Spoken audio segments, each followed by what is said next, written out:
Hi, welcome. My name is Tracy Cook, and this is the podcast series Victim to Victory. This series gives a voice to those that have overcome obstacles in all forms, that dare greatly to share their real stories. Amazing humans that have seen hope and risen above those adversities to become victorious. We have a visionary here today, and also a Victim to Victory collaborative book author here as well. And she is going on to support and inspire others to do the same. So please subscribe and comment. And don't forget to check out the Launch Brand and Market podcast course in the show notes here as well. Our upcoming guest, a big welcome to Justine Martin. Thanks for having me today, Tracy. It is absolutely our pleasure. And I know what a huge supporter of the Victim to Victory community you are in as well. But Justine, I just wanted to let our audience know a little bit about you before we delve right into your story, because your story is so empowering and inspiring. And you've won so many awards. You've got so many accolades. You're always featured on news and media. You're a resilience consultant, a speaker, a publisher, an author, an artist. And you have many books under your belt, including the Victim to Victory collaborative book. But not only that, what we actually love about that in our community is your successful corporate life was turned down in upside down in 2011. And I know that everything changed when you were diagnosed with multiple sclerosis, MS. Justine, where does your story start? Look, I think it started right back when I was a child. As most of our stories do, I faced a lot of adversities as a young child, and with sexual assault and a narcissistic mother, and she was extremely ill herself. She had MS as well, and I built up resilience through all of that with the adversities that I'd faced, and had to live with my grandparents for 3 years, and my grandfather wasn't particularly nice either to my brother and I. We were always known as the arseholes children, and as a young child, and you're very impressionable with all of that. So I always tried harder, and that's kind of carried on through adulthood. Yeah, it's amazing how all the things that happen to us in childhood we carry into our adult life as well, and then learning those resilience techniques to be able to overcome those triggers and those barriers and find a better way to do anything. And I suppose that's why you really excel at being a resilience coach, because you've had that lived experience, and you speak on many stages, physical and virtual as well, and you really advocate for medical care. So using your own experiences of living with a disability as well, where did you actually step into your power to be able to take positive future steps forward, to be able to find your own hope and overcome your own adversities through those times? Look, I think it was when I was morbidly obese. I used to weigh about 125 kilos, and I joined Weight Watchers for the third time, and it was in a marriage that I didn't want to be in, and with a narcissistic, lying, cheating husband, and as many of us are. And I joined Weight Watchers, started losing weight. The leader quit, and I went, I'll do it. And I stood up and I started changing other people's lives. And that was back in 1999. I'm giving away my age a little bit here now.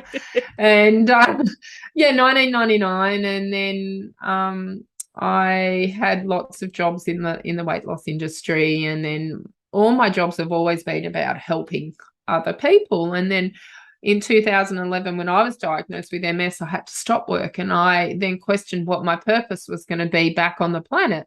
And if I couldn't help people on a daily matter, or contribute back with taxes into society, I saw myself as being a big burden. And how was I going to spend the rest of my life? And so really question things. So I think it started back in about 1999, and then again in 2011, just questioning what my purpose would be. And it's amazing at all the different seasons and chapters within our life as well. I call them sliding door moments, right? Where everything changes, but it changes for a reason, but it always comes around full circle as well. And you're so passionate about helping people as well, whether it's through your art or your speaking or your books or your publishing company, anything like that. So everything ties back in together, doesn't it? Like a little ball of string. Now Yeah. you've won so many business awards, and you're speaking to corporate teams and schools, and you're very charitable and work a lot with educational organizations as well.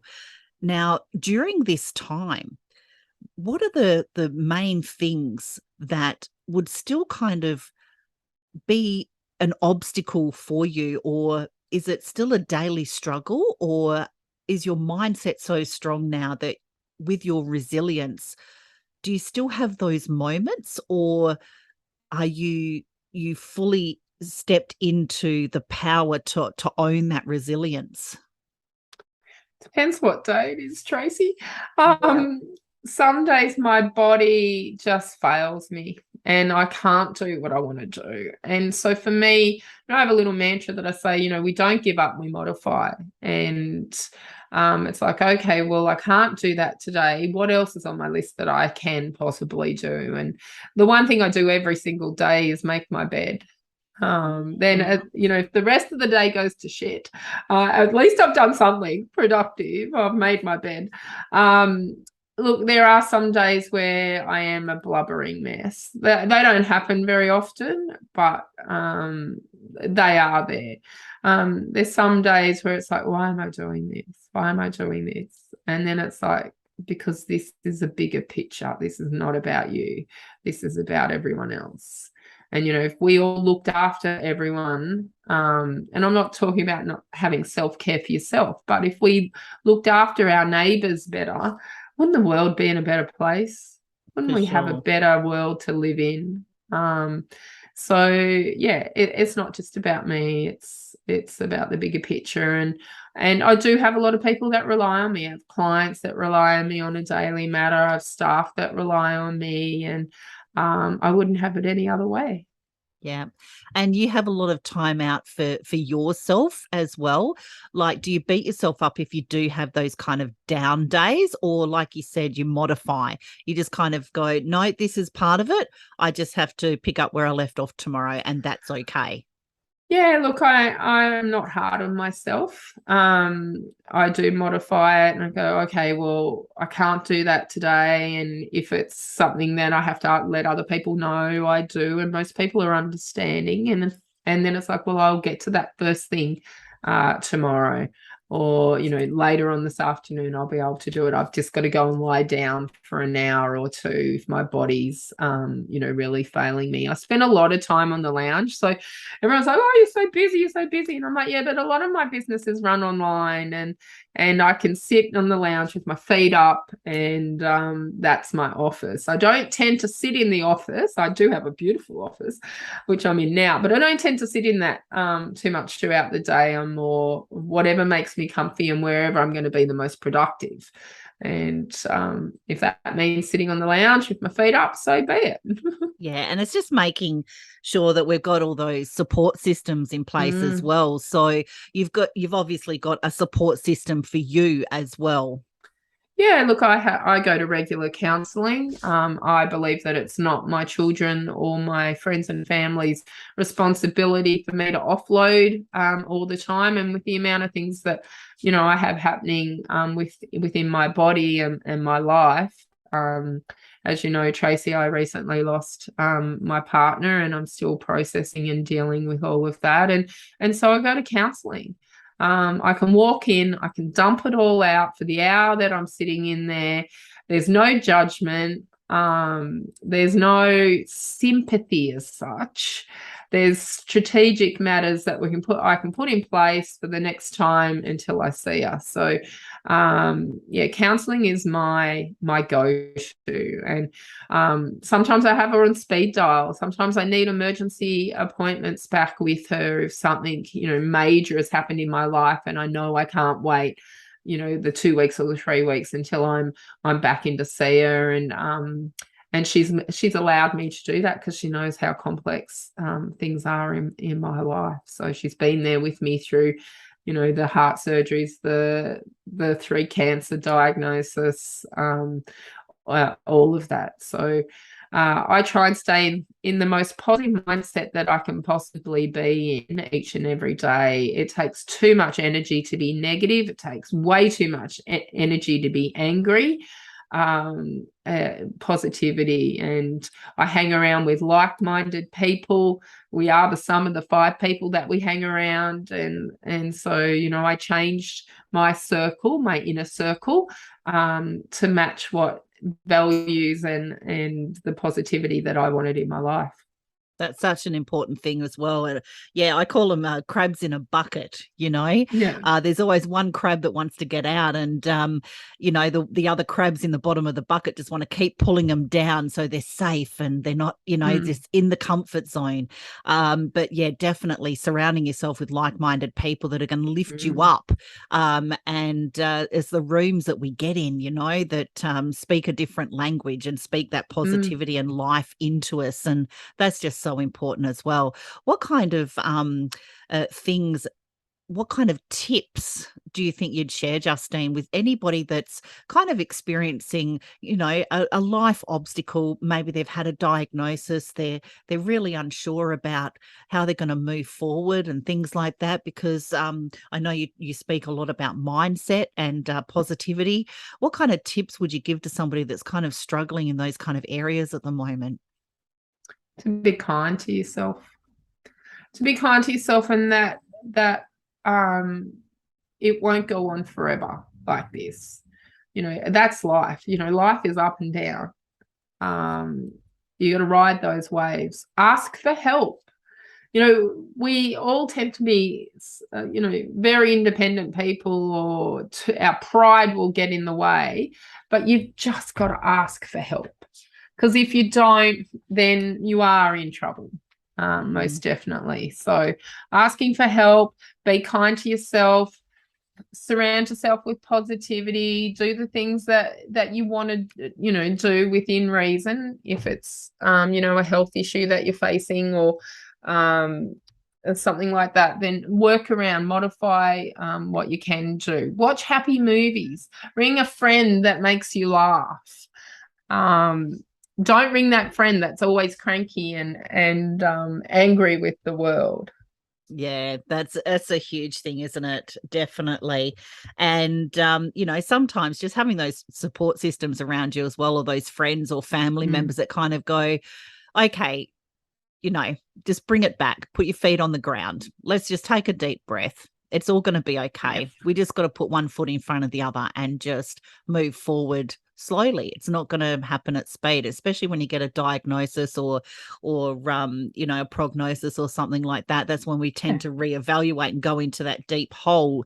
Having that support system in place is just so essential. If you don't have that, getting counseling as well. I go to counseling. My family, I think we've got frequent flyers at the local counselor studios now. I know. I have, Tracy. I know I have.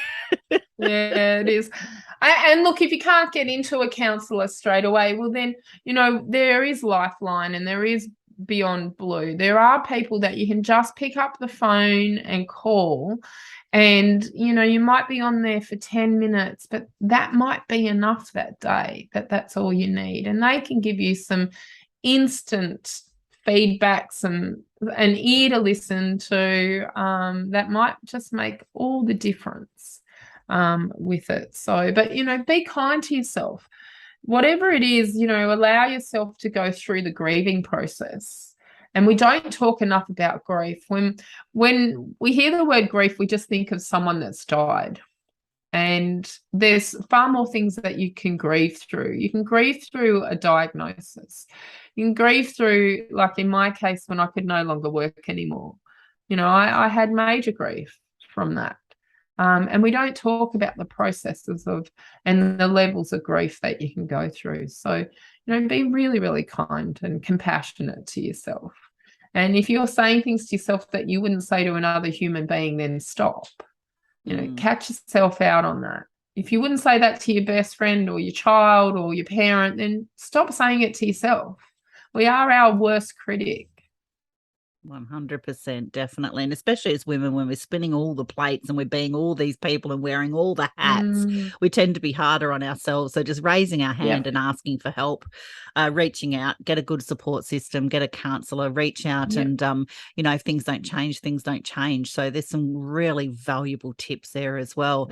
And how are you helping people these days? I mean, you've got your publishing company, you've got your wellness and art therapy classes, just an overall and there's a bit more than that. doing. There's lots more. There's lots more with your corporation, your consultancy, and your speaking.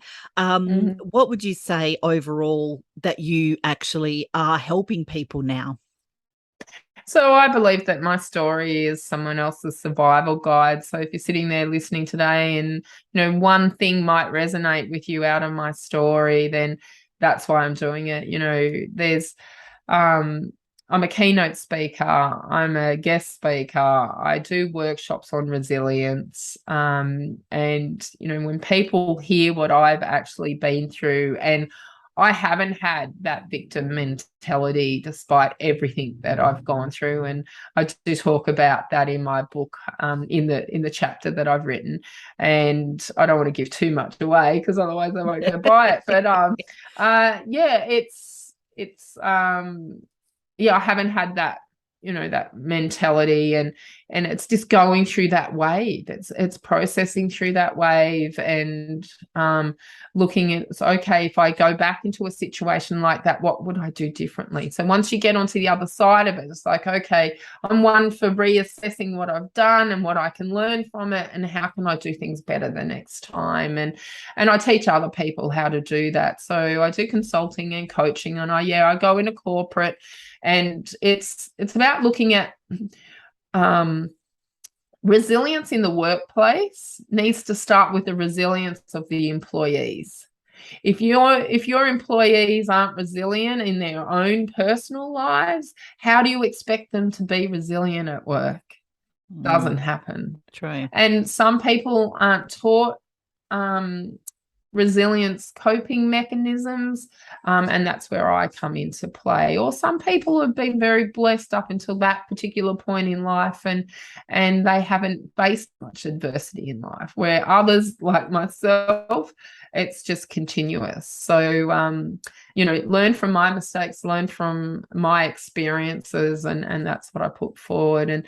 And that's probably the biggest part of my business is, it is helping other people, but that resilience mindset is the core of it. And they all do feed into each other. So although there's 6 businesses, they all feed into each other. I mean, the latest one I've just started is a cleaning business, and I don't clean my own home, so I have a cleaner that comes in and does that. So that's been challenging. I went out the other day and met a couple of the clients and did a bit of light dusting. That's about it for me. And I said to my daughter, because she's also working, and I'm like, I don't do this in my own house. Why am I doing it for someone else? And that zonked me out for the rest of the day, and I was on the lounge. But and that again is about helping people, and we take on NDIS clients and helping the disability sector, because a lot of them don't have a voice for themselves. So definitely, I worked in disabilities for many years, and it's a struggle for a lot of people getting those systems in place. And I do have my hand in a lot of pies and that, but it is all manageable, and despite all the adversities I face on a daily manner. You're absolutely amazing, Justine. Everything that you're doing, just going through, overcoming those obstacles, facing that hardship. You've got the lived experience. What kind of message would you like to leave the audience on today? I just want to talk about time. Time is the most precious commodity. You can't buy it, sell it, reuse it, or borrow it. So be careful on what you spend it on and whom you spend it on. We don't know how long each of us are going to be on this planet, and you could be perfectly healthy and then just instantly go. So don't procrastinate. Just get in and do it. Get in and live the best quality life that you can actually live. I love it. A powerful, empowering, inspiring, motivational Justine Martin. And thank you very much for being one of the collaborative authors in the Victim to Victory book as well. Thank you so much for sharing your story. You're so appreciated. And we'll be sharing where to connect with Justine and all that she actually does. So please reach out to her. If any of her story resonated with you today, connect with her. She is literally changing and saving lives. And you can find the Victim to Victory podcast on YouTube, Spotify, and Apple. And if you got value from today, which I know you did because Justine's amazing, please subscribe and comment. And don't forget to check out our Launch Brand and Market podcast course in the show notes. Justine, thank you very much. You're a very valuable asset, a very valuable supporter of Victim to Victory, and you are changing the world. Thank you very much with your vision. Thanks, Tracy. Thanks for having me on today. You're welcome. I'll see you on the next episode.